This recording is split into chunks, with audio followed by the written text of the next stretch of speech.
Chers amis, Shabbat Shalom, voici notre commentaire sur la paracha de Vayera, cette deuxième paracha du Chumash Shemot. Et nous lisons dans le chapitre Vav, verset 12, verset 13, pardon.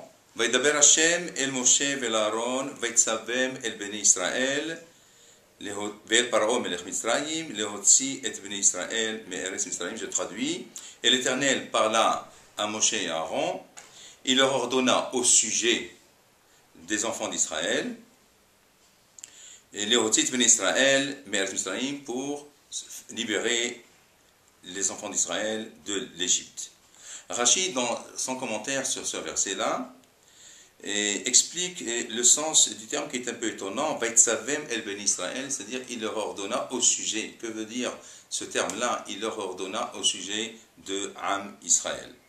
Et Rashi rapporte le Midrash qui dit, et je traduis encore une fois, Rashi dit, l'Éternel a recommandé à Moïse et à Aaron de conduire le peuple avec patience et avec bonté et avec patience et avec tolérance.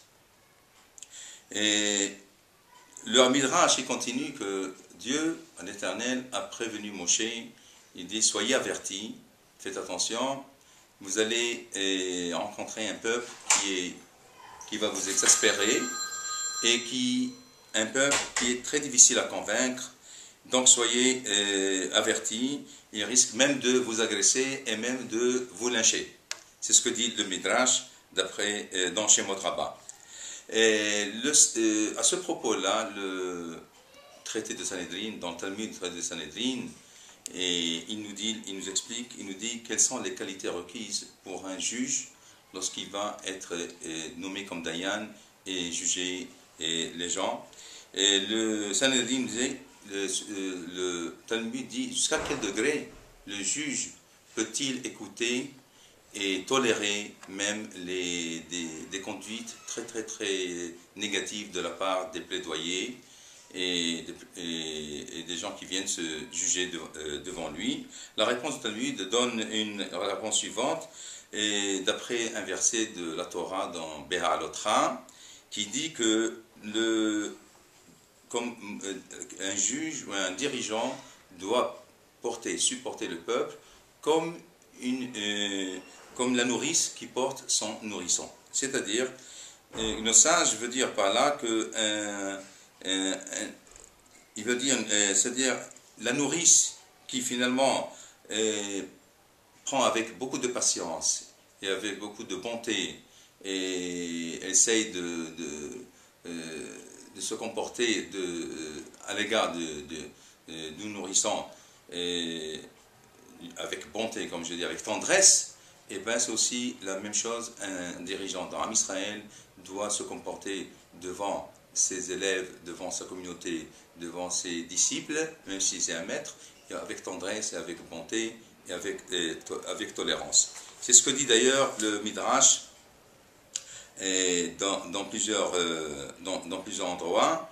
C'est-à-dire que même cette relation-là, ça doit être aussi de maître à élève, de parent à un enfant et de dirigeant à un subordonné.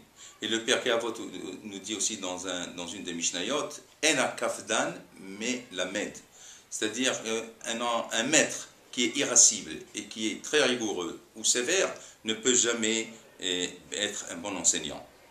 Et le sage Meiri, qui est un grand commentateur du Talmud, le fameux Meiri, dans le traité de Ta'anit, il nous dit comment doit se comporter un dirigeant dans Am Israël. Et je traduis directement, il précise, on peut comprendre qu'un Talmid Chacham puisse s'emporter vis-à-vis d'un comportement négatif d'une personne, mais non, il doit cependant contrôler son ressentiment et se montrer patient à son égard et lui expliquer avec douceur et avec bonté ce que la Torah attend de lui. Et à défaut, s'il ne se comporte pas de cette façon, ce dirigeant, ce Talmid Chacham, son interlocuteur et s'éloignera plus de la Torah, et il y aura certainement une profanation de Dieu, de Hilul Hashem. Donc, en résumé, avoir beaucoup de patience et beaucoup de bonté pour écouter les autres, voilà les qualités qui sont très recommandées dans les relations humaines. Et la Mishnah du Shabbat, la fameuse Mishnah qu'on lit toujours la veille du Shabbat dans le Knesset, Shelosha Devarim, Tzarich Adam Lomar Betoch Beto Erev Shabbat, c'est-à-dire trois sujets, trois choses. Un maître de maison doit toujours vérifier chez lui à la maison la veille de Shabbat. Isarten, avez-vous prélevé la dîme? Eravten, avez-vous fait le Hirouv? Hadlikutaner, allumez les bougies. À ce propos, dans la Gemara, Rabba Barabouna dit, et ces trois choses-là que le maître de maison vérifie la veille de Shabbat, il doit les dire avec bonté, avec patience, avec tendresse, afin que les membres de la maison, les gens de la maison, la famille, puissent accepter avec douceur ces choses-là. Shabbat Shalom.